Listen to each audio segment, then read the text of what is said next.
चलो आज हम एक नया टॉपिक स्टार्ट करेंगे, अनुपात एवं समानुपात। आपने अपनी पिछली कक्षाओं में अवश्य पढ़ा होगा अनुपात और समानुपात को। अनुपात अर्थात क्या होता है? बटा, है ना, भाग। कोई भी वैल्यू अगर हमको बटे के रूप में दिया गया है, यानी भिन्न के रूप में दिया गया है, फ्रैक्शन के रूप में दिया गया है, तो उसको हम क्या कहते हैं? अनुपात कहते हैं। ठीक है, तो भिन्नों को ही हम अनुपात के रूप में लिखते हैं। तो जैसे कोई भी वैल्यू है a और b दिया गया है ना, अगर ये भिन्न के फॉर्मेट में है तो इसको हम a बटे b लिखेंगे, और अगर इसी को मैं दोनों के बीच में इस तरीके से दो जो है लाइन खींच दो जो है डॉट बना दूं, कॉलन बना दूं, तो इसको हम कहते हैं अनुपात का चिन्ह। तो इसको हम कैसे पढ़ेंगे? a अनुपात b। अगर हम इसको गणित की भाषा में इसको सरल करें तो ये हो जाएगा a बटे b, यानी भिन्न के रूप में अगर हमको दिया गया है कोई भी वैल्यू, तो इसी को हम क्या कहते हैं? इसी को हम कहते हैं अनुपात। ठीक है, समानुपात इसके बाद हम चर्चा करेंगे। तो इसकी परिभाषा हम किस तरीके से दे सकते हैं? देखो, अच्छा नोट्स नहीं मिला है ना, इसमें से ले लो। मिल गया है ना, चलो ठीक है। तो इसे हम क्या कहते हैं? अनुपात जो है कहते हैं।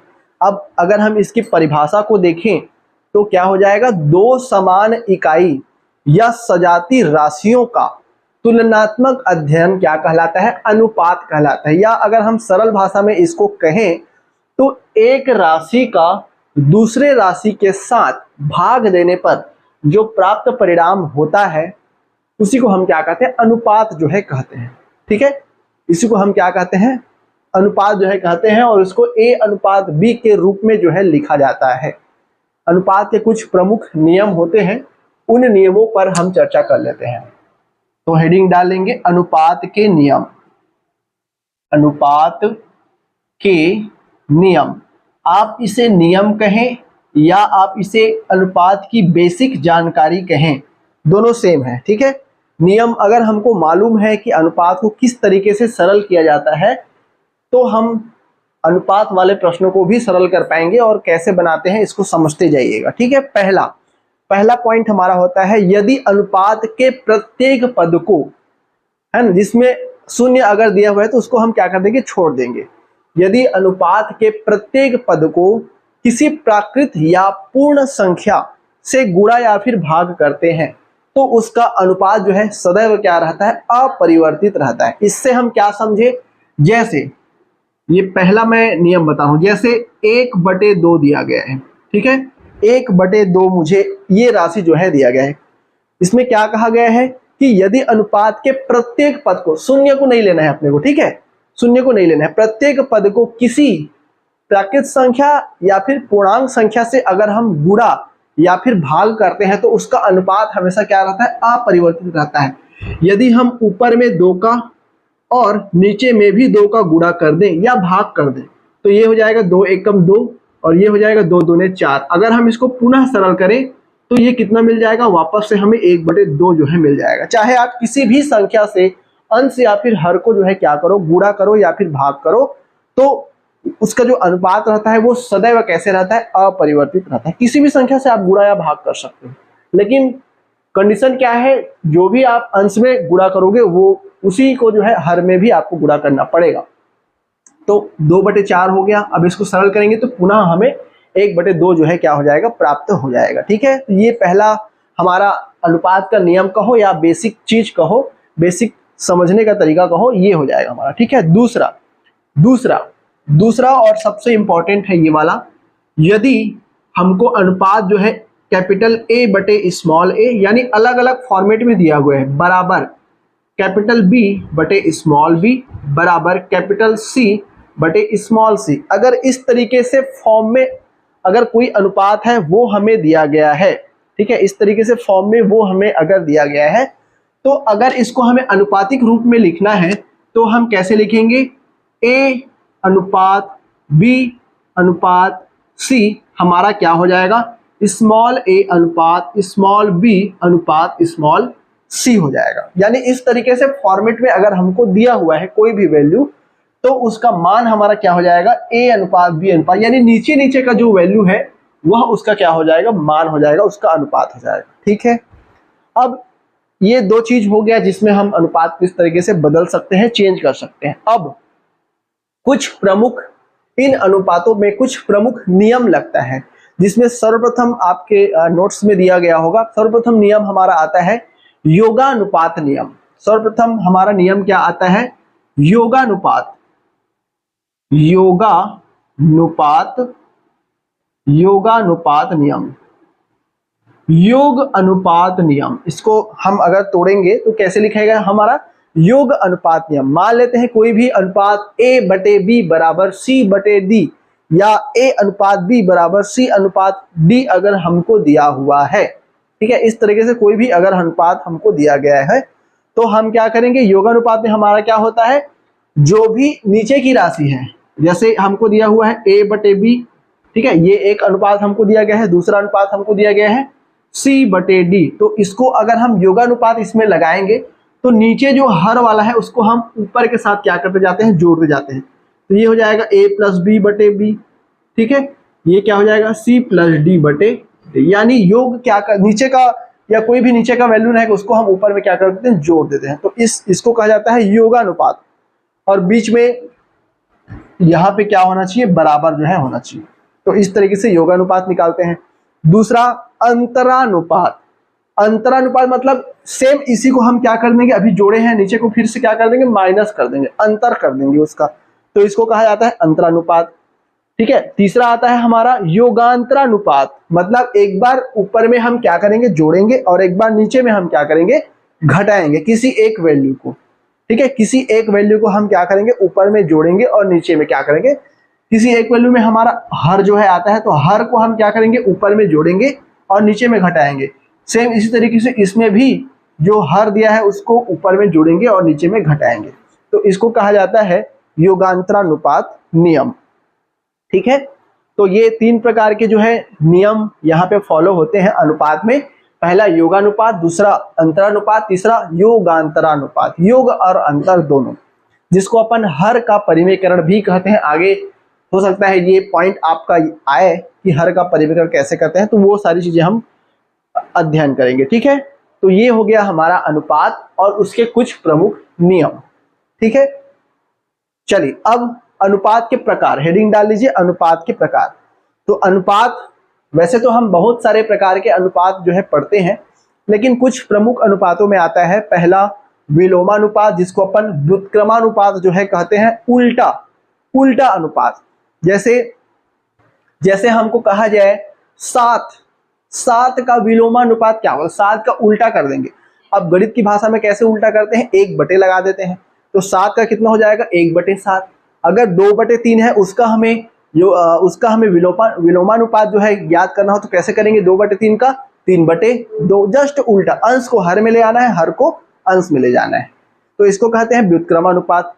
दूसरा आता है वर्गानुपात, यानी वर्ग में अगर कोई रहेगा उसका हम अनुपात निकाल रहे हैं तो उसको हम वर्गानुपात कहेंगे। इसी तरीके से आता है वर्गमूलानुपात, अगर कोई वर्गमूल में दिया गया है अनुपात तो उसको हम वर्गमूलानुपात कहते हैं। घनानुपात, जो घन में दिया गया है, घात 3 में अगर हमको दिया गया है उसको हम घनानुपात कहते हैं। जैसे 27/81, नहीं 8/27, 8 किसका घन है, 2 का, और 27 किसका है, 3 का। तो इस तरीके से हम उसका घनानुपात निकाल सकते हैं। घन मूलानुपात, घात 3 वाले मूल जिसका रहे उसका अनुपात जब हम निकालते हैं उसको घन मूलानुपात। मिश्रित अनुपात, मिश्रित अनुपात किसको हम बोलेंगे, जिसमें हमारा शब्द भी दिया गया हो और साथ में वर्गमूल भी दिया गया हो, या कुछ और संख्याएं दी गई हो, पूर्णांक संख्याएं दी गया हो, या चर संख्या दिया गया हो, अचर संख्या दिया गया हो। तो ऐसे अनुपातों को हम क्या कहते हैं, जिसमें दो अलग अलग संख्याओं का जो है मिश्रण दिया गया हो, अगर उससे मिलकर के कोई अनुपात बन रहा है तो उसको हम क्या कहेंगे, मिश्रित अनुपात कहेंगे। ये सारी चीजें मैं क्यों बता रहा हूं, केवल बेसिक है ये, है ना, ये पूछता नहीं है परीक्षा में कि मिश्रानुपात क्या है, ये क्या है, वो ये सब पूछता नहीं है, बस आपको मालूम होना चाहिए कि ये क्या होता है अनुपात के बारे में। ठीक है, समझ में आ गया। चलिए अब हेडिंग डाल लीजिए समानुपात। ठीक है, ये तो हो गया हमारा अनुपात के बारे में कुछ प्रमुख बातें। अब हेडिंग डाल लीजिए समानुपात। चलिए अब समानुपात को हम समझते हैं। कि हमारा समानुपात जो है क्या होता है। चलो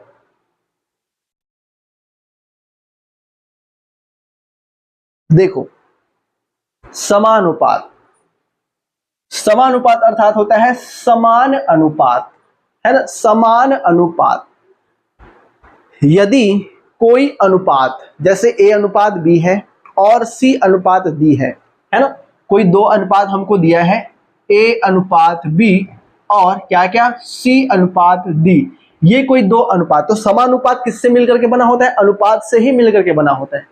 दो अनुपात अगर हमको ए अनुपात बी और सी अनुपात डी अगर दिया हुआ है और ये दोनों आपस में क्या है? बराबर हैं, अगर इन दोनों को मैं क्या कर दूं? आपस में बराबर कर दूं, तो हम इसको क्या कहते हैं? समानुपात कहते हैं, समान अनुपात कहते हैं।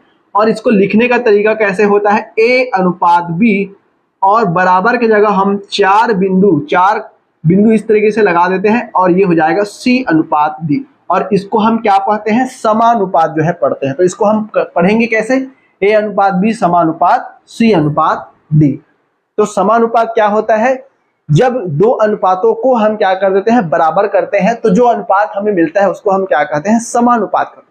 अनुपात कैसे बनता है? दो संख्याओं से बनता है। अगर वो भाग के फॉर्म में दिया गया हो, फ्रैक्शन के फॉर्म में दिया गया हो, तब हम उसको अनुपात कहते हैं। लेकिन समानुपात में क्या होता है? वह अनुपात से बना होता है, दो अलग अलग अनुपातों से बना होता है, तो उसको हम क्या कहते हैं? समानुपात कहते हैं।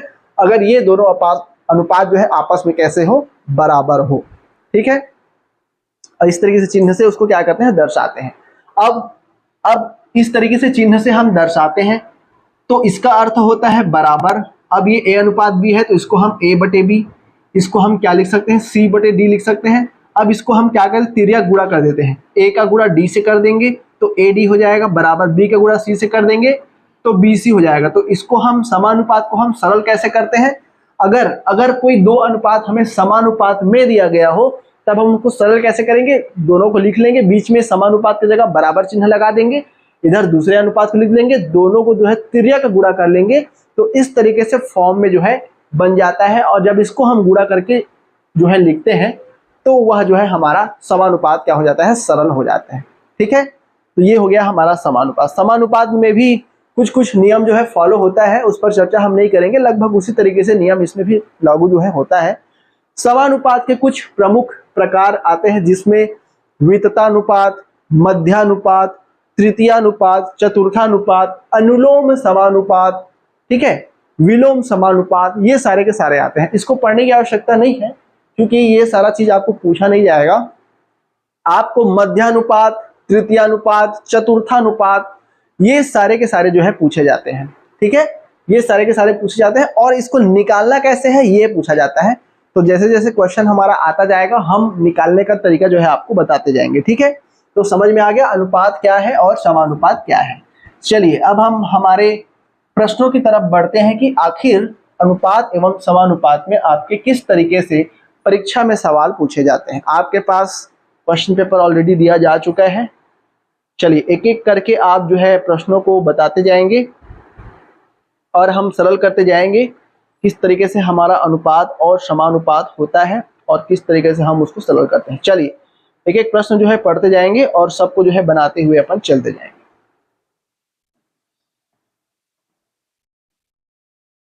चलो प्रश्न क्रमांक पहला पढ़ दो, कोशिश करेंगे ज्यादा से ज्यादा सरल करने का, क्योंकि बहुत सारे क्वेश्चन दिए हुए हैं।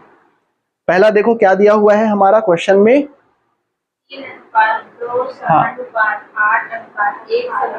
18 है। x का मान ज्ञात कीजिए। देखो समानुपात में हमको दिया है क्या क्या? 3:2 समानुपात 18:x। इसमें हमको x की वैल्यू निकालना है। मैंने अभी जस्ट आपको बताया कि अगर हमें समानुपात शब्द, समानुपात चिन्ह हमको दिख गया, तो उसके जगह पे हमको क्या लेना है? बराबर लेना है। ये हो जाएगा हमारा 3/2 बराबर, ये हो जाएगा हमारा 18/x। फिर क्या करते हैं? इसको तिर्यक का गुणा कर देते हैं, इनका इनके साथ, इनका इनके साथ गुणा, तो 3 का x के साथ करेंगे तो ये हो जाएगा हमारा 3x बराबर 18 दूनी 36। ठीक है, इस तरीके से। अब यहां से x बराबर कितना हो जाएगा हमारा? 3 एकम 3 और 3 दूने 6। x की वैल्यू कितनी आ गई? 12 आ गई। इस तरीके से हम जो है सरल कर सकते हैं। ठीक है, चलो दूसरा क्वेश्चन बताओ, प्रश्न क्रमांक दूसरा।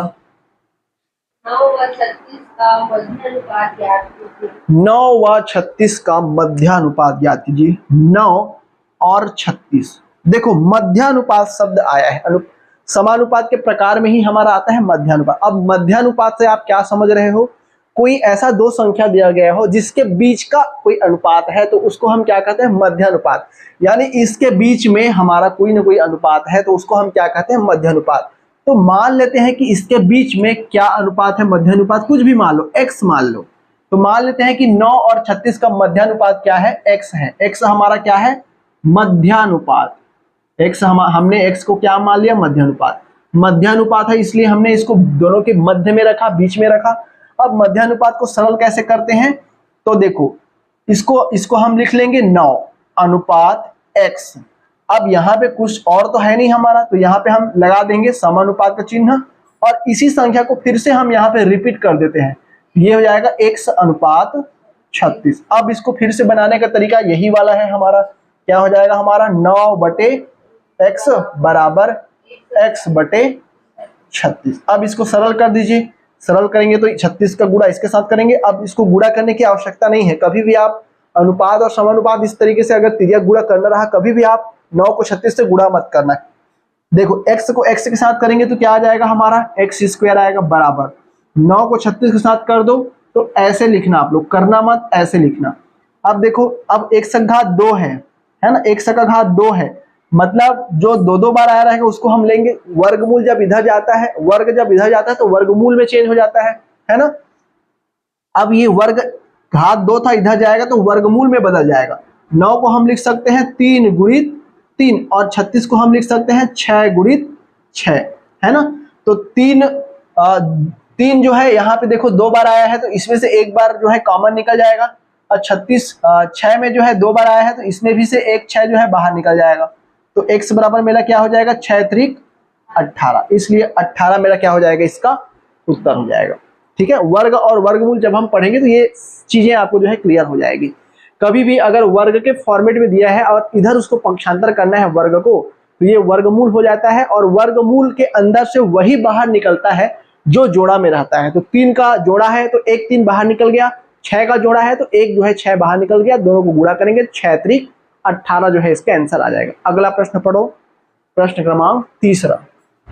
4 व 12 का तृतीय अनुपात ज्ञात कीजिए। 4 व 12 का तृतीय अनुपात ज्ञात कीजिए। अब देखो 4 और क्या कहा है, 12 का तृतीय अनुपात, मान लेते हैं कि इसका तृतीय अनुपात क्या है, x। अब तृतीय अनुपात मतलब तीसरे अनुपात में क्या होगा। अब यहाँ पे पहले अनुपात में 4 है, दूसरे में 12 है, तो तीसरा हमने क्या मान लिया, x मान लिया।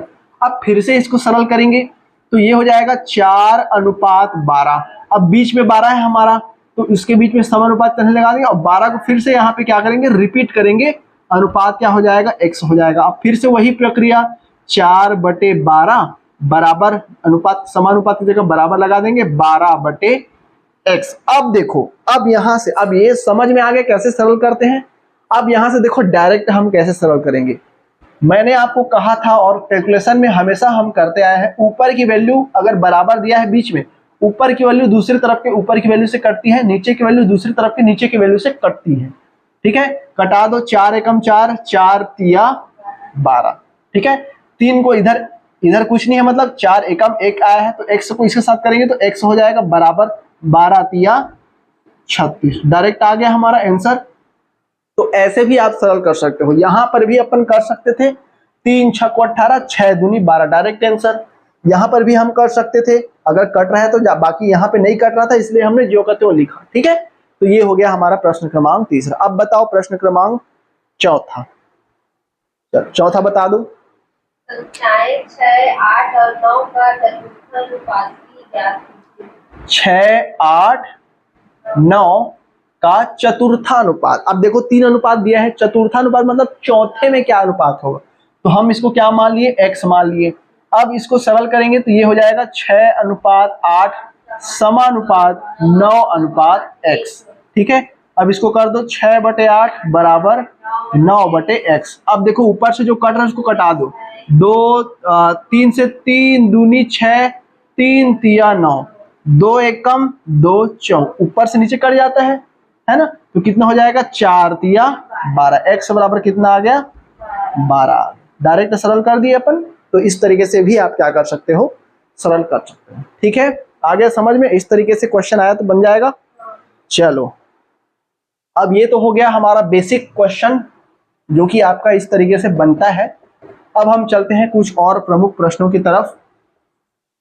ये आपके बहुत इंपॉर्टेंट, जितने भी मैंने यहाँ पे अभी 4 क्वेश्चन बताया, ये बहुत ज्यादा इंपॉर्टेंट है। ऐसे सवाल अक्सर जो है सीजी टेट की परीक्षाओं में या शिक्षक भर्ती की परीक्षाओं में देखा गया है, तो बिल्कुल आप ध्यान से इसको बनाइएगा। ठीक है, ये क्वेश्चन आता है, अपन जब प्रीवियस ईयर क्वेश्चन करेंगे तो वहां से आपको ज्ञात हो जाएगा कि इस तरीके से सवाल आपके पूछे जाते हैं। ठीक है, चलो चलो अगला बता दो, प्रश्न क्रमांक 5वां।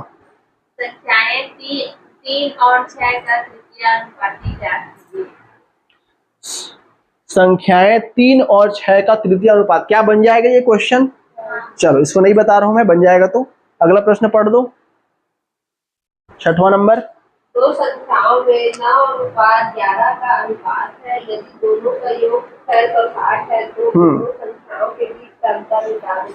ठीक है, क्या कहा गया है, एक एक स्टेप बाय स्टेप सरल करना। ठीक है, कुछ भी प्रश्न गणित में आता है, कुछ भी प्रश्न आए, आप एक एक स्टेप बाय स्टेप इस तरीके से सरल करते हुए जाना, तब जो है आपका एक्यूरेट बनता जाएगा। ठीक है, क्या कहा गया है प्रश्न में, दो संख्याओं में 9 और 11 का अनुपात है, यानी 9:11 का अनुपात है दो संख्याओं में। यदि दोनों का योग कितना है 660 है, तो दोनों संख्याओं के बीच अंतर जो है निकालिए। अब मान लेते हैं कि दो संख्या हमारा कौन कौन सा है, a और b है। ठीक है, इनके बीच में अनुपात a अनुपात b कितना दिया हुआ है, 9:11 दिया हुआ है ये। ठीक है, यानी हम कह सकते हैं a का मान 9 है, b का मान 11 है। ठीक, नहीं मानोगे तो भी चलेगा। दोनों संख्याओं का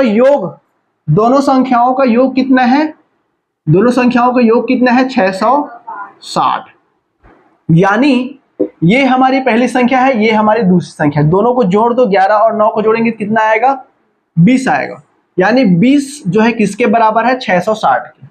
ठीक है, दोनों संख्याओं का योग कहा है ना भाई क्वेश्चन में कि दोनों संख्याओं को जोड़ने पर कितना आता है, 660 जो है आता है।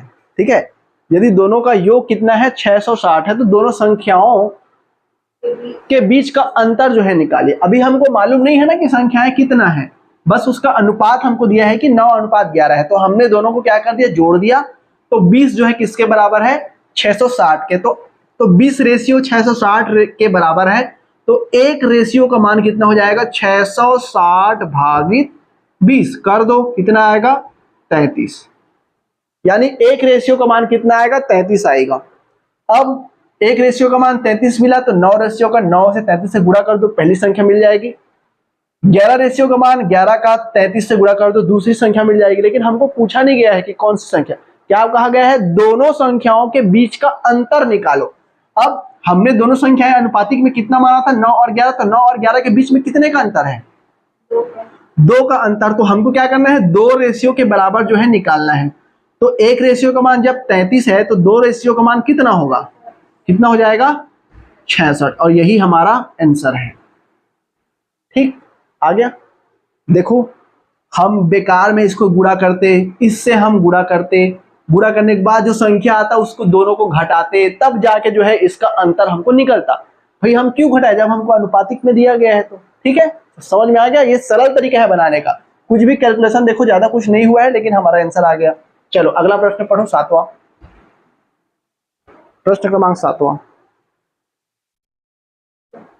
यदि a अनुपात b बराबर 2:3 है, तो a का घात 6 माइनस b का घात 6 अनुपात a का घात 4 माइनस b का घात 4 और कोष्टक में a² plus ab plus b² का मान जो है कितना होगा। ठीक है, चलो देखो, हमारा दिया है a अनुपात b का मान कितना दिया है, 2:3, यानी a की जगह 2 है, b की जगह 3 है। सिंपल सी बात है, जो जिसके बगल में दिया रहता है अनुपात को हम बटे के रूप में लिखने हैं। a बटे b बराबर हमारा कितना दिया हुआ है, 2/3, यानी a की वैल्यू 2 है और b की वैल्यू 3। जो सामने सामने होता है वह उसका मान होता है। एक्यूरेट मान नहीं होता है, अनुपातिक में जो है मान उसका होता है। तो हमने यहाँ पे मान लिया कि a का मान 2 है, b का मान 3 है। अब यहाँ पे दो कंडीशन हमको दिया हुआ है, a का घात 6 माइनस b का घात 6 अनुपात a का घात 4 माइनस b का घात 4। ठीक है, ये दो हमारे जो है टर्म्स जो है दिए गए हैं। ठीक है, चलो कोई दिक्कत नहीं। अब देखो चाहे तो आप इसको अलग अलग सरल कर सकते हो, चाहे तो आप इसको एक साथ सरल कर सकते हो। देखो पहला हमारा क्या दिया हुआ है, a का घात 6 माइनस b का घात 6, ये हमारा दिया हुआ है। इसको एक बार सरल कर लो, a की जगह हम क्या रखेंगे, 2 रखेंगे, 2 का घात 6 माइनस b की जगह हम रखेंगे 3, 3 का घात 6। ठीक है, 2 का घात 6 करो कितना आता है, 2 का घात 5 32 और 32 दूनी 64, 64 आ गया। 3 का घात 6 करो कितना आता है, 3 तिया 9 और 9 तिया 27। ठीक है, उसके बाद फिर 3 तिया 9, 3 तिया 9 27, 27 गुणित 27 करो कितना आएगा, 729। ठीक है, ये आता है 729। तो ये हो जाएगा 64 माइनस 729, इसको घटाओगे जो भी वैल्यू आएगा।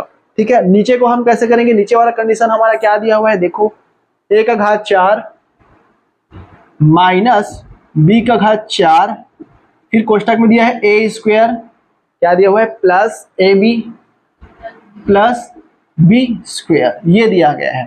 ठीक है, a का घात 4 यानी 2 का घात 4 कितना हो जाएगा, 16 माइनस 3 का घात 4 हो जाएगा 81, 16 माइनस 81 हो गया। a का घात 2 यानी 2 का घात 4 प्लस 3 दूनी 6 प्लस b का घात 2, 3 तिया 9। ठीक, अब इसको फिर से सरल कर दो तो ये जो भी घटाओगे, यहाँ पे 6 4 10 9 19 आ जाएगा, है ना। तो यहाँ पे घटाने से कितना हो जाएगा, 5 और यहाँ पे 8 में 2 घटाएंगे तो 6 यानी 65 आ गया, गुणित कितना 19। तो ये माइनस 65 गुणित 19 और यहाँ पे 64 माइनस 719, दोनों को जो है अनुपात दिया है, दोनों के बीच में दोनों को भाग करोगे आपका आंसर निकल जाएगा। क्या बना लोगे, ठीक है, कैलकुलेशन बस है, इसमें कुछ नहीं है। ठीक है, वैल्यू पुट करना है, यहाँ पे मैंने बता दिया इसका मान इतना आएगा, दोनों को क्या करोगे, घटाओगे तो माइनस में आएगा क्योंकि 729 बड़ा है, माइनस में ये वाला आया, ये भी ऑलरेडी माइनस में दिया है, माइनस माइनस जो है कट जाएगा, तो 19 गुणित 65 यहाँ पे आया। चलो बना ही देते हैं, कोई दिक्कत नहीं है। इसको आप सरल करो, कितना आएगा देखो। अब इसका बटे ये करना है अपने को, तो इसको हम घटाएंगे, तो 9 में 4 घटा दो 5। ठीक है, 9 में 4 घटा दिया 5, अब 12 में 6 घटा दो 6 आएगा। ठीक है, एक बचा 7 में 1 घटाएंगे 6, 665 बटे 65 गुणित 19। इसको गुणा करने की आवश्यकता नहीं है। ठीक है, ये भी माइनस में है, ये भी माइनस में है, दोनों जो है कट जाएगा। अब देखो 65, अब देखो इसको सरल करेंगे, देखो 5 से कट जाएगा क्या, 5 एकम 5, 5 तिया 15, 5 तिया 15, ये भी कट जाएगा, 5 एकम 5, 5 तिया 15। ठीक है, 19 से ये जाता है 33, कितने बार में जाता है, देखो 7 बार में जाएगा, 7 निया 63, 3 आ गया, 7 एकम 7 और 7 6 कितना हो जाएगा 13। ठीक है, 7 बार में चला गया, कितना आ गया यहाँ पे वैल्यू इसका 7/13, यही हमारा आंसर है। ठीक, तो इस तरीके से बना सकते हो, कुछ नहीं है, कैलकुलेशन बस है। ठीक है, चलो अगला देखें, बना लेना इसको। चलो अगला बताओ, प्रश्न क्रमांक 8वां। यदि a अनुपात b बराबर 2 अनुपात 3 और b अनुपात c बराबर 5 अनुपात 7 हो तो a अनुपात b अनुपात c का मान क्या होगा। ठीक है,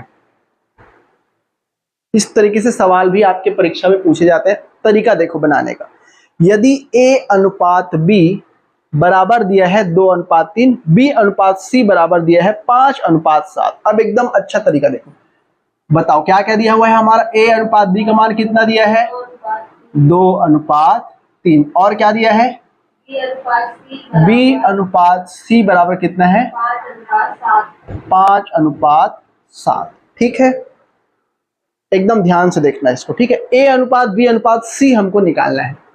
कितने टोटल वैल्यू दिए हैं, a b और c, 3 वैल्यू दिया हुआ है। ठीक है, a b और c टोटल 3 वैल्यू दिया हुआ है।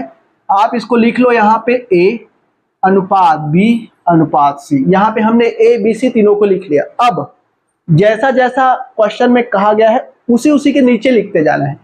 a अनुपात b की जगह कितना है 2 अनुपात 3, तो हम लिख लिए a अनुपात b की जगह 2 अनुपात 3, बीच में अनुपात है ना, मैं लिख नहीं रहा हूं उसको।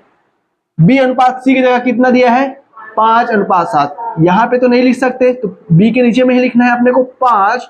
अब इधर यहाँ पे 7 नहीं लिखेंगे, इसी के बगल में ही लिखेंगे 7। ठीक है, इतना ही बस दिया है। अब नीचे में इस तरीके से कर दो। देखो अब इसको बनाते कैसे हैं। 3 के इधर कुछ नहीं दिया है ना, तो 3 के इधर कुछ नहीं है, इसी 3 को हम यहाँ पे लिख देंगे। 5 के इधर कुछ नहीं दिया है, इसी 5 को हम यहाँ पे लिख देंगे। अब सबको इस तरीके से गुना कर देना है। 5 दूनी 10 अनुपात 5 तिया 15 अनुपात 7 तिया 21। क्या ये और कट रहा है? अगर तीनों कट रहा है तभी हम कटाएंगे। अगर तीनों जो है एक ही वैल्यू से कट रहा है, अगर 2 से हम कटाएंगे तो ये तो कट जाएगा 2 से, लेकिन ये नहीं कटेगा, ये नहीं कटेगा। अगर 3 से कटाएंगे ये कट जाएगा, ये कट जाएगा, ये नहीं कटेगा। जो तीनों से कट रहा है तभी कटाएंगे, नहीं कट रहा है तो यही हमारा क्या हो जाएगा, आंसर हो जाएगा। तो ये हो जाएगा हमारा A अनुपात B अनुपात C, और इसका आंसर हो जाएगा 10:15:21। कैसे बनाए समझ में आया? जो अनुपात दिया है उसको उसके नीचे रखे, और इसके जगह जो खाली था जगह, पड़ोसी में जो जगह खाली था सेम उसी को यहाँ पे पुट कर दिए, और हम बनाएंगे तो आगे समझ में आता जाएगा। चलो अगला बता दो, प्रश्न क्रमांक 9वां, और क्लियर होता जाएगा।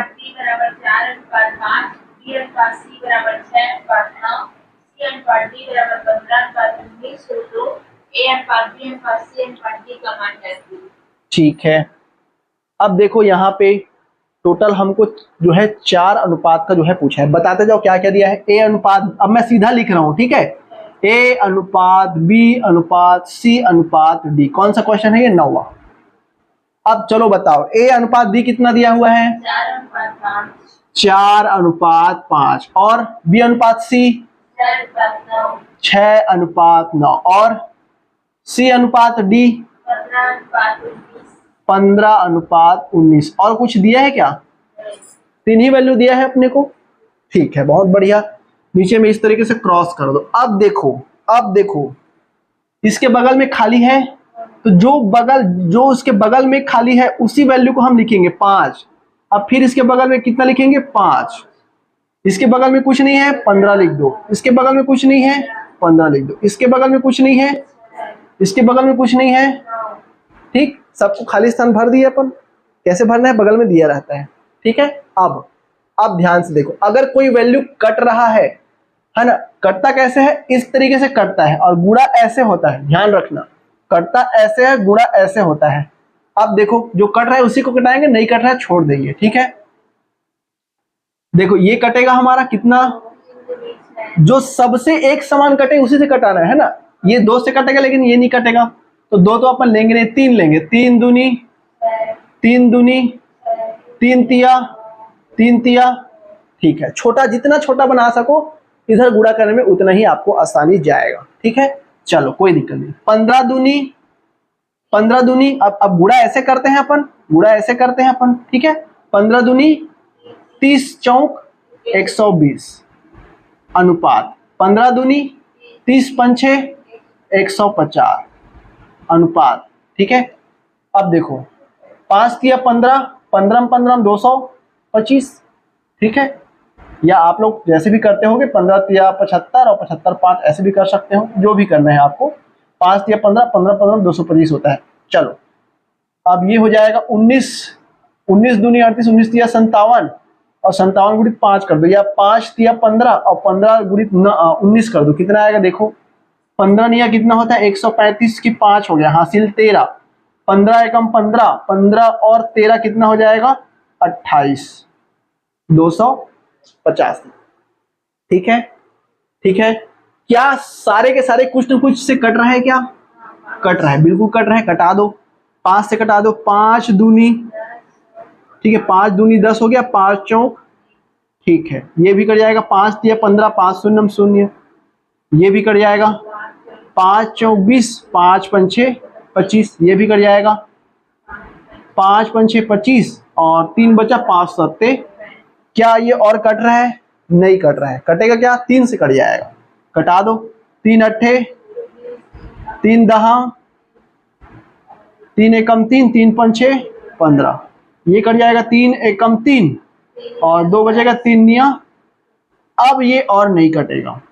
ठीक है, तो यही हमारा क्या हो जाएगा, फाइनल आंसर। जो जितना कट रहा है उतना कटाते जाओ, जो आया लास्ट में वही हमारा आंसर है। ठीक है, अच्छा लगा तरीका, इस तरीके से बनाते हैं। ठीक, चलो अगला प्रश्न क्रमांक पढ़ दो। अब देखते जाओ, जो बन जाएगा बोलोगे उसको मैं नहीं बताऊंगा, जो नहीं बनेगा बोलोगे उसी को बताते जाऊंगा मैं। ठीक है, प्रश्न क्रमांक 10वां देखो क्या दिया है 10वां में, क्या 10वां बन जाएगा। देखो 10वां में थोड़ा हिंट दे देता हूं मैं। इसमें दिया हुआ है a अनुपात b का मान, b अनुपात c का मान और c अनुपात d का मान। तो a अनुपात d पूछा है, यानी देखो कैसे निकालना है, बनाना आपको इसी तरीके से है, सेम टू सेम। आपको पूछा क्या है लास्ट में, a अनुपात d। तो ये जो वैल्यू आएगा इसमें a अनुपात d कितना होगा बताओ। 8:19। शुरू को देखेंगे और लास्ट को देखेंगे, बीच को छोड़ देंगे। अगर इसी में हमको पूछा जाए b अनुपात c तो क्या होगा, नहीं पूछेगा क्योंकि क्वेश्चन में दिया हुआ है पहले से, है ना। अगर इसी में मान लो पूछ दिया तो कितना होगा, b अनुपात c पूछेगा तो कितना होगा 10:15, 10:15। ठीक है, अगर इसी में पूछा तो, बाकी पूछता नहीं है, जो नहीं दिया है उसी को पूछता है। ठीक है, चलो बना लेना। हाँ, अगला प्रश्न पढ़ो, प्रश्न क्रमांक 11, 10वां बना लेना, प्रश्न क्रमांक 11वां।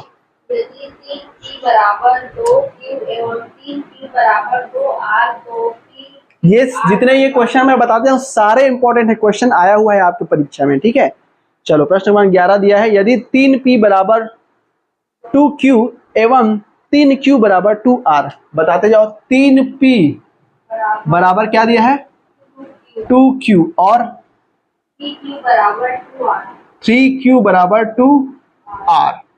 तो क्या करना है, pqr का PQR यानी P अनुपात Q अनुपात R जो है ज्ञात करना है।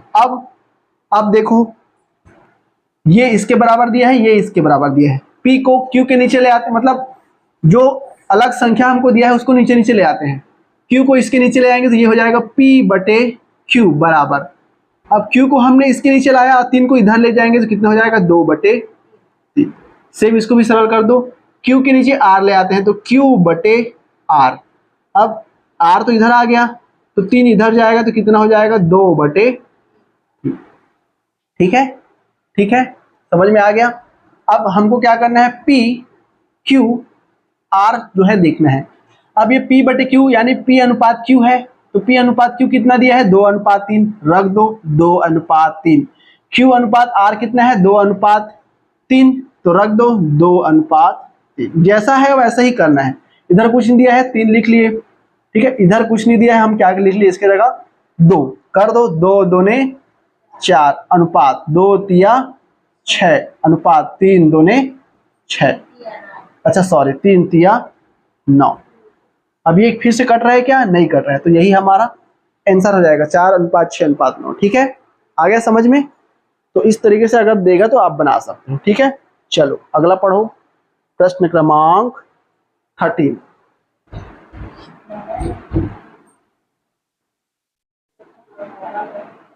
कितना है प्रश्न क्रमांक 12 ना, यदि 2a बराबर 3b हाँ, 12। बराबर 4c तब a अनुपात b अनुपात c बराबर हो। हाँ देखो, ये वाला सवाल एक कल भी आया था जब हम साधारण ब्याज पढ़ रहे थे, तो इस तरीके से आया था। मैंने कहा था उस टाइम में कि अनुपात समानुपात में जब हम पढ़ेंगे तो क्लियर हो जाएगा करके, है ना। हमको क्या दिया है, कंडीशन बताओ। प्रश्न क्रमांक 12 क्या कंडीशन दिया है हमें, 2a बराबर क्या दिया है 3b बराबर 4c, ये हमको दिया है। तो हमको निकालना है a अनुपात b अनुपात c का मान। अब देखो इसके नीचे में कुछ नहीं दिया है क्या हमारा, इसके नीचे में भी कुछ नहीं दिया है, इसके नीचे में भी कुछ नहीं दिया है। मैंने आपको अनुपात समानुपात के नियम में पढ़ाया था कि अगर ये 2 जो है इसके नीचे में आ जाता तो a का मान कितना होता, 2 होता। अगर ये b के नीचे में 3 आ जाता तो b का मान 3 होता। अगर ये 4 जो है नीचे में आ जाता c के, तो c का मान 4 होता, है ना। मैंने बताया था आपको कि मैंने आपको नहीं बताया था कि a अनुपात a अगर है बराबर b अनुपात b अगर है बराबर c अनुपात c अगर है, तो इसको हम कैसे लिख सकते हैं, a अनुपात b अनुपात c बराबर a अनुपात b अनुपात c, इस तरीके से लिख सकते हैं। मैंने ये बताया था आपको जब अनुपात समानुपात हमने पढ़ा था, तो नियम में सारा फॉलो, जितना नियम मैं बताता हूँ सब फॉलो होता है। ठीक है, चलो अब हमको हमारा मेन उद्देश्य क्या है, ए के नीचे में संख्याओं को लाना। कैसे लाएंगे? तो एक कोई कॉमन एक संख्या होना चाहिए जो कि तीनों से क्या हो जाए, भाग चला जाए। तो मैंने इस तरीके से जो क्वेश्चन होता है उसको कैसे बताया था, यहाँ पे 2 दिया है, यहाँ पे 3 गुणज दिया है, यहाँ पे 4 गुणज दिया है। तो हम क्या करेंगे, 2 का, 3 का और 4 का क्या निकाल देंगे, लघुत्तम समापवर्तक निकाल देंगे। निकाल दो तो इसका कितना हो जाएगा, 12 हो जाएगा। लघुत्तम कितना आ जाएगा इसका, 12। अब हम क्या करेंगे, 2a के नीचे में भी 12 लिख देंगे बराबर, 3b के नीचे में भी 12 लिख देंगे बराबर, 4c के नीचे में भी क्या लिख देंगे, 12। अब जो कट रहा है उसको कटा दो, 2 एकम 2, 2 छक्का 12, तो a बटे कितना हो गया 6, फिर 3 एकम 3 और 3 चौक 12, फिर यहाँ से 4 एकम 4 और 4 तिया 12।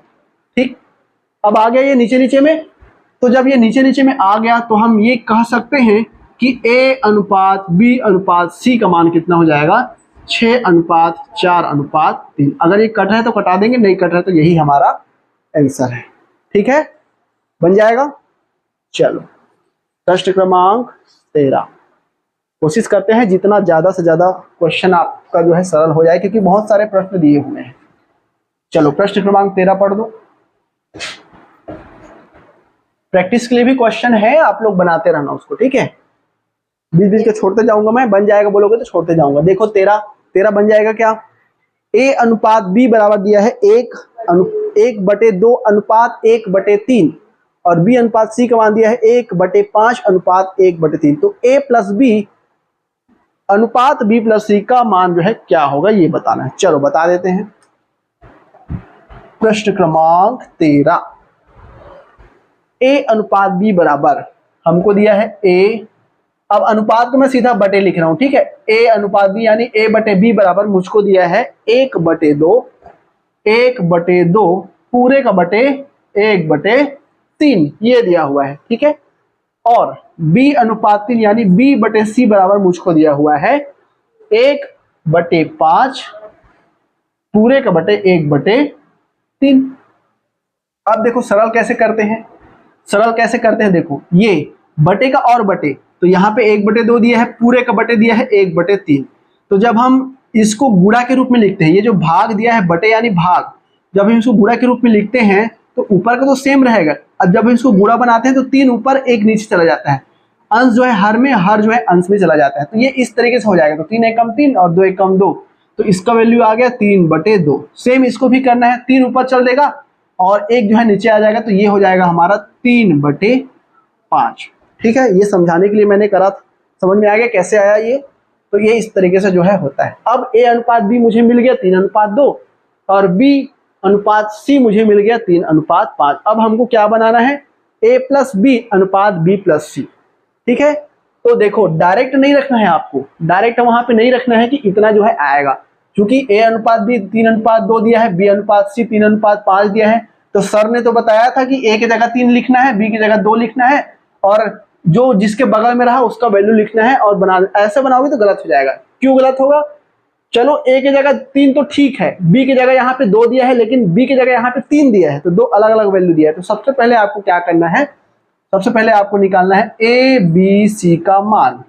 ठीक है, अब a अनुपात b कितना दिया है हमारा 3/2 और b अनुपात c कितना दिया है हमारा 3/5। तो ये हो जाएगा 3/5। अब इसको सरल कर देंगे, इधर हम लिख लेंगे 3, इधर लिख लेंगे 2, 3 तिया 9 अनुपात 3 दूने 6 अनुपात 5 दूनी 10। अब यहाँ पे लिख सकते हो a की जगह 9, b की जगह 6, c की जगह 10। अब क्या निकालना है बताओ, देखो क्या निकालना है प्रश्न में। हाँ, क्या निकालना है हमको, a प्लस b अनुपात b प्लस c। हमको निकालना है a प्लस b अनुपात b प्लस c। ठीक है, यही निकालना है अपने को, a प्लस b अनुपात b प्लस c। निकाल दो।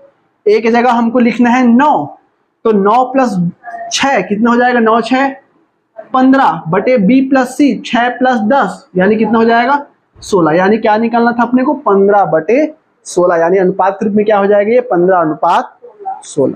ठीक है, सरल था। चलो बहुत बढ़िया, अगला प्रश्न पढ़ दो, प्रश्न क्रमांक 14। अजय और विजय 40 के पुरस्कार को 2:3 के अनुपात में बांटते हैं, अजय को कितनी रकम मिलेगी? ठीक है, प्रश्न क्रमांक 14 हमारा दिया हुआ है, अजय एवं विजय 40 के पुरस्कार को 2:3 के अनुपात में बांटते हैं, अजय को कितनी रकम मिलेगी? अजय और विजय दो दिया हुआ है, एक तो अजय दिया हुआ है और दूसरा जो है विजय दिया हुआ है। इनका जो रेशियो है वो कितना दिया हुआ है हमारा? 2:3। ठीक है, मतलब जो 40 रुपया है, जो 40 रुपया इन्होंने जीता, इसको कितने में बांटा? इसको कितने में बांटा? 2:3 के अनुपात में बांटा। तो हमको बताना है कि अजय को कितना रुपया मिलेगा, विजय को कितना रुपया। जो भी क्वेश्चन में पूछा है कि अजय को कितनी रकम मिलेगी। अब इसको कैसे बनाते हैं, देखो हमारा रेशियो दिया हुआ है 2:3। ठीक है, ये रेशियो किसके बराबर है? 40 रुपए के बराबर है। दोनों को जोड़ दो, 3 और 2 5, यानी 5 रेशियो किसके बराबर है? 40 के। तो एक रेशियो कितने के बराबर होगा? 8। 5 8 40। जब एक रेशियो 8 के बराबर है ना, जब एक रेशियो 8 के बराबर है तो दो रेशियो किसके बराबर होगा? 8 दूनी 16 और 3 रेशियो किसके बराबर होगा? 8 तिया 24। यानी हम कह सकते हैं कि अजय को कितना? 16 और विजय को कितना? 24 रुपया मिलेगा। तो किसका पूछा है? अजय को कितनी रकम मिलेगी? तो अजय को कितनी रकम मिलेगी यहाँ पे? 16 रुपए। ठीक है, अगर अजय का पूछा है हमारा तो अजय कितनी मिलेगी? 16 रुपए मिलेगी। ठीक है, ये हो जाएगा हमारा। अगर विजय का पूछा जाता तो कितना हो जाता? 24 हो जाता। ठीक, सरल था। चलो अगला प्रश्न देखो, प्रश्न क्रमांक 15। 3 संख्याओं का अनुपात 2:3:4 है, लेकिन उनके वर्गों का योगफल 1856 है, तो संख्याएं होंगी। ठीक है, प्रश्न क्रमांक 15 कोशिश करेंगे 20 क्वेश्चन हो जाए आज, है ना। 20 क्वेश्चन हो जाएगा तो बहुत हो जाएगा। 3 संख्याओं का अनुपात 2:3:4 जो है दिया गया है और उनके वर्गों का योगफल 1856 है, तो संख्याएं क्या क्या होंगी? देखो अनुपात हमारा दिया हुआ है 2:3:4 और इनके वर्गों का योगफल। अब इनका वर्ग, 2 का वर्ग कर दो कितना होगा? 4, प्लस 3 का वर्ग कर दो 9, प्लस 4 का वर्ग कर दो 16। तो ये इनका योगफल कितना बोला है? कितना है? 1856 दिया हुआ है। सबको जोड़ दो तो ये हो जाएगा 16 9 25, 25 और 4 29, यानी 29 रेशियो किसके बराबर है? 1856 के बराबर। अब ये किसी न किसी से भाग जाएगा। चलो भाग करके देखो, 1856 भागित 29 करो, किससे जा रहा है ये? देखो किससे जा रहा है ये, करके देखते हैं। चलो भाग, 29 तो किसी से कटता नहीं है, है ना, कटता तो हम इसको कटाते। अब इसको भाग करके देखते हैं। चलो ये हो जाएगा 1856 और ये हो जाएगा 29। कितने बार में जाएगा? देखो कितने बार में जाएगा ये? 9 बार में जा सकता है। 9 बार में ज्यादा हो जाएगा। 6 बार में जाएगा क्या? 6 निया 54, 7 निया 63, 7 बार में भी जा सकता है। 7 दूनी 14 और नहीं, ज्यादा हो जाएगा। 6 बार में ही करके देखते हैं। ठीक है, तो 6 निया 54 हो जाए हमारा। 54 की यहाँ पे हो गया 4 और यहाँ पे 5 बच गया। 6 दूनी 12, 12 और 5 17। अब यहाँ से 1 आ गया, यहाँ से भी 1 आ गया, 6 उतर गया। अब देखो कितने बार में जाएगा ये? 116 कितने बार में जाएगा ये? 4 बार में। 4 निया 36, 3 बच गया। 4 दूनी 8, 8 और 3 11, कट गया पूरा। कितने बार में जा रहा है? इसको कटाएंगे अगर तो 64 बार में। अब यहाँ पे ध्यान देना। अब देखो ये 2 रेशियो, ये 3 रेशियो, ये 4 रेशियो, सबको हमने माना था। अब यहाँ पे एक रेशियो की जगह में कितना मिला है हमको? 64 मिला है ना। लेकिन ये एक रेशियो नहीं है ना। अभी हमने रेशियो के टर्म में निकाला, वो अलग चीज है। ठीक है, रेशियो के टर्म में निकाला वो अलग चीज है। लेकिन यहाँ पे अनुपातिक रूप से अगर हम देखें तो इसको हम x x x मानते हैं और सबको जोड़ते हैं तो x से आता है, यानी x की वैल्यू हमारी कितनी मिल गई? 64 मिल गई। सबको जोड़े हैं अपन। बुरा रहता तो उस केस में हमारा जो है वर्ग जो हो जाता है ये, ठीक है, घात 3 हो जाता है। लेकिन जोड़े हैं इस वजह से 1 की वैल्यू कितनी हो गई? 64। अब पूछा क्या है देखो, पूछा क्या गया है, तो संख्याएं होंगी, संख्याओं का मान कितना हो जाएगा। तो एक रेशियो हमारा 64 मिला है, अतः संख्याएं क्या क्या हो जाएंगी बताओ। अतः संख्याएं, तो जब एक रेशियो का मान 64 मिला है तो दो रेशियो का मान कितना हो जाएगा, 64 गुणित 2 कर दो, 2 चौका 8, 2 छक्का 12, 128 हो गया पहला। फिर 3 का गुणा इससे कर दो, 3 चौक 12 और 3 चक्को 18 और 1 19, 192 हो गया। और 4 से गुणा इसको कर दो, 4 चौक 16, 4 छक्का 24 और 1 25। तो वे सभी संख्याएं क्या हो जाएंगी, 128, 192 और 256। ठीक है, चलो बहुत बढ़िया। चलो अगला पढ़ो। एक तथा बी की आय का अनुपात 3:2 है तथा खर्च का अनुपात 5:3 है। यदि हाँ। से 200 रुपए की बचत करते हैं तो ए का आय है। ठीक है, चलो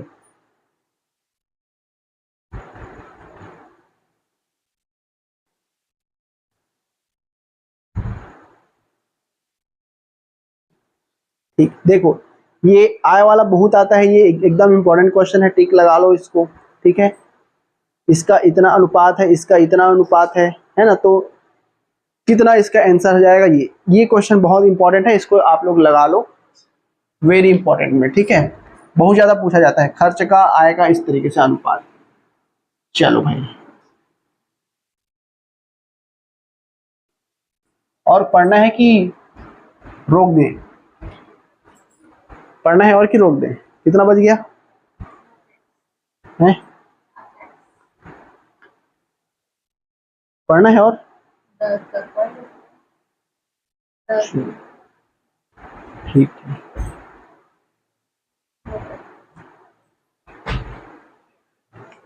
चलो प्रश्न क्रमांक कितना है, 16 है। ठीक है, ध्यान से देखना, बहुत इंपॉर्टेंट क्वेश्चन है। ए तथा बी की आय का अनुपात 3:2 है। ठीक है, ए और बी के आय का अनुपात कितना है, 3:2 है, और खर्च का अनुपात कितना है, 5:3 है। ठीक है, तो सबसे पहले दिया हुआ है ए और बी, ए और बी के किसका, आय का अनुपात, आय का अनुपात कितना दिया हुआ है, इसके आय का अनुपात हमारा 3:2 है। ठीक है, समझ गए अपन। अब मतलब आय का अनुपात इतना दिया है, मतलब हम क्या समझे कि ए जो है कितना कमाता है, 3, और बी जो है कितना कमाता है, 2। ठीक, तो अगर हम इसको x के टर्म में माने तो a जो है 3x कमाता है और b जो है 2x कमाता है, अगर हम x के टर्म में माने तो। ठीक है, क्योंकि 2 रेशियो दिया हुआ है। फिर क्या कहा गया है, खर्च का अनुपात 5:3 है। ठीक है, अब मुझे बताओ, खर्च का अनुपात दिया है हमारा। ठीक है, खर्च का अनुपात दिया है हमारा। अब एक और कंडीशन यहाँ पे दिया हुआ है कि यदि प्रत्येक 200 रुपए की बचत करते हैं, है ना, ये भी हमारा कितना रुपया बचत करता है, 200 रुपया बचत। ठीक, ये भी हमारा कितना रुपया बचत करता है, 200, चाहे कितना भी कमाता हो, है ना, ये भी हमारा 200 रुपया बचत करता है, और बी भी हमारा जो है 200 रुपया बचत करता है। तो हमको जो है क्या करना है, हमको जो है निकालना है कि ए की जो है आय कितना है। ठीक, अब मुझे बताओ, खर्च हम कैसे निकालेंगे। अगर मैं कुछ रुपए कमा रहा हूं और कुछ रुपए बचा रहा हूं तो खर्च हम कैसे निकालेंगे, ये बस बता दो मुझे, कैसे निकालेंगे खर्च। अपन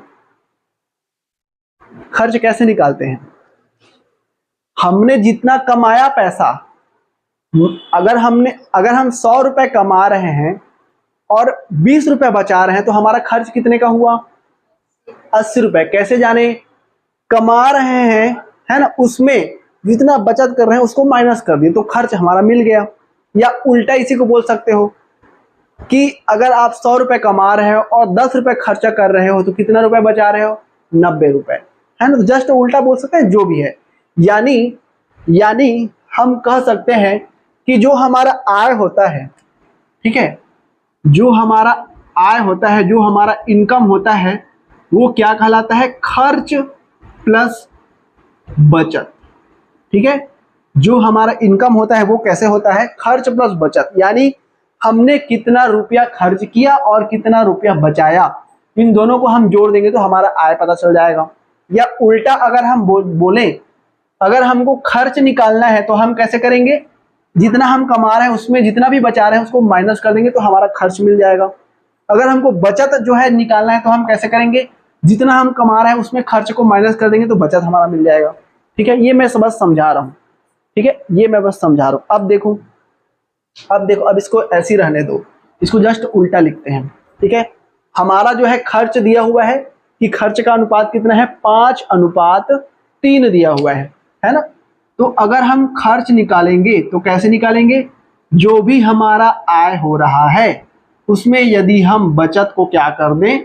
माइनस कर दे तो हमारा खर्च जो है मिल जाता है। अब देखो, अब खर्च का अनुपात हमारा कितना दिया है? 5:3 दिया हुआ है। खर्च का अनुपात हमारा कितना है? 5:3 दिया हुआ है।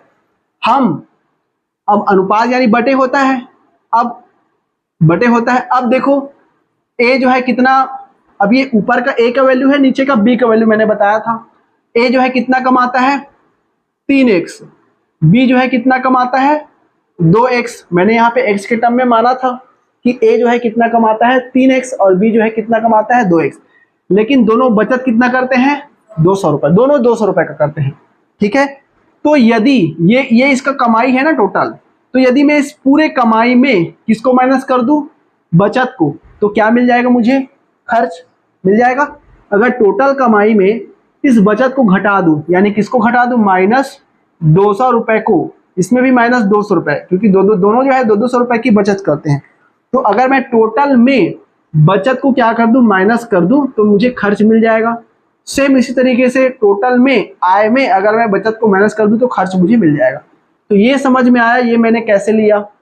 ठीक है, अनुपातिक टर्म में दिया है, बटे के टर्म में दिया है, इसलिए नीचे में मैंने क्या लगा दिया? दोनों का बटे लगा दिया। सिंपल सी बात। ठीक है, हो अब इसको क्या कर देंगे? तिर्यक गुणा कर देंगे। अब 5 का इसके साथ गुणा, 3 का पूरे के साथ गुणा कर दो।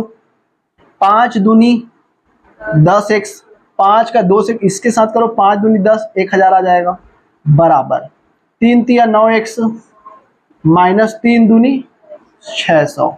अब x वाले को इधर ले जाएंगे, 1000 वाले को इधर ले जाएंगे, तो 9x को इधर लाएंगे तो ये हो जाएगा हमारा 10x - 9x बराबर। अब यहाँ पे पहले से -600 दिया हुआ है, 1000 को इधर ले जाएंगे तो प्लस क्या हो जाएगा? 1000 हो जाएगा। अब 10x में 9x को घटाएंगे तो x बचेगा, बराबर। अब यहाँ पे 600 माइनस में है, 1000 प्लस में है, तो 1000 में 600 को घटा दो, कितना आएगा? 400, क्योंकि 1000 बड़ा है इसलिए प्लस का निशान आएगा। यानी हमारा x की वैल्यू कितना हो गया? 400 रुपए मिल गया। क्या निकालना है अपने को? देखो a की आय कितनी होगी? a की आय हमने कितना माना है? 3x है ना? तो a की आय कितना हो जाएगी? a की आय कितना हो जाएगा बता दो, कितना हो जाएगा? तो 3 × 4 यानी 1200 रुपए। ठीक है, सरल था, कुछ नहीं है, बस समझना था अपने को, फिर हम निकालते यहां से निकल करके आ जाता। आ गया समझ में? चलो बहुत बढ़िया। और पढ़ा दें? 2-4 क्वेश्चन और पढ़ोगे? चलो अगला पढ़ो।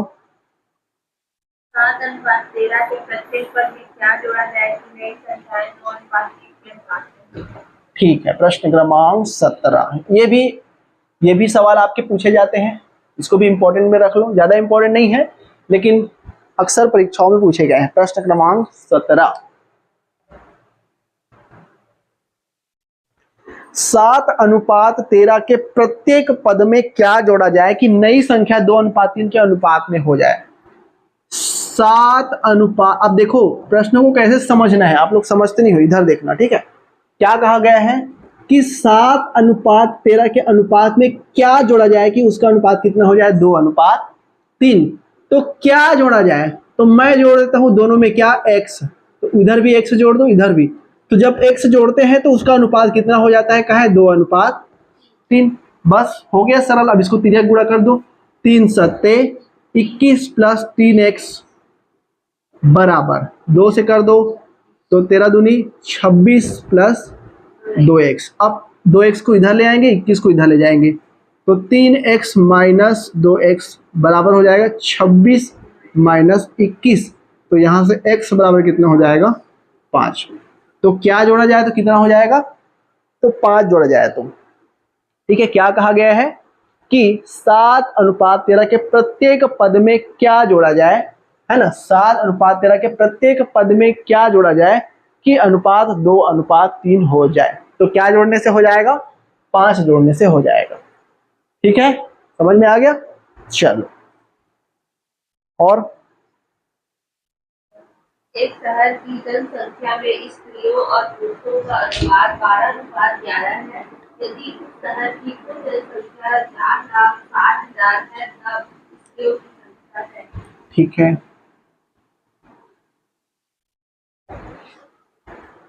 चलो प्रश्न क्रमांक 18। जनसंख्या वाला हमेशा पूछा जाता है। ऐसे प्रकार से क्वेश्चन हमने प्रतिशतता में किया था ऑलरेडी। इस तरीके से क्वेश्चन है ना, एक शहर की जनसंख्या में स्त्रियों एवं पुरुषों का अनुपात, फीमेल और मेल, ठीक है, फीमेल और मेल का अनुपात कितना है, 12:11 जो है दिया हुआ है। ठीक है, यदि उस शहर की कुल जनसंख्या 4,60,000 है। अब देखो भाई, कुल जनसंख्या मतलब फीमेल भी होगा मेल भी होगा, तो इसका कुल जनसंख्या कितना दिया है, 4,60,000। ठीक है, अब कुल जनसंख्या मतलब फीमेल भी जुड़ेगा मेल भी जुड़ेगा, तो 12 और 11 को जोड़ दो, कितना आएगा, 2 और 1 3, और ये हो जाएगा 2, यानी 23 का जो मान है वो किसके बराबर होगा, 4,60,000 के बराबर होगा। तो एक रेशियो बराबर कितना हो जाएगा, 23 दूनी 46, फिर ये हो जाएगा 4 0, यानी एक रेशियो का मान कितना हो जाएगा, 20,000। अब पूछा क्या गया है, देखो क्या पूछा है, स्त्रियों की जनसंख्या। तो स्त्री की जनसंख्या, स्त्री का रेशियो कितना है, 12, और एक की वैल्यू हमको दिया है 20,000, तो 2 की वैल्यू कितना हो जाएगा, 12 दूनी 24। ठीक है, 12 दूनी 24, यानी फीमेल की जनसंख्या कितनी होगी, 12 रेशियो में दिया हुआ है, तो ये हो जाएगा 12 दूनी 24, यानी 2,40,000 हमारा क्या हो जाएगा, स्त्रियों की जनसंख्या हो जाएगी। अगर पुरुषों की पूछी रहती तो कितना हो जाता, 11 दूनी 22, 2,20,000। ठीक है, और दोनों को जोड़ देंगे तो 4,60,000 आ रहा है, जो कि कुल जनसंख्या है। ठीक, समझ में आ गया। चलो यहीं तक करते हैं, है ना। उसके बाद 19 नंबर से कल से देखेंगे अपन स्कूटर और टीवी की कीमतों का अनुपात। कोशिश करना बना करके, जितना भी आगे तक बने उन सब को बना करके कोशिश करना, है ना। इस तरीके से अगर बनता जाता है समझ करके, तो कोशिश करना बना करके, अगर नहीं बनेगा तो कल अपन 19 नंबर से करेंगे। बाकी सबको बताया गया है सारी चीजों को। ठीक है, चलिए मिलते हैं कल। आज का सेशन यहीं तक रखते हैं, चलो।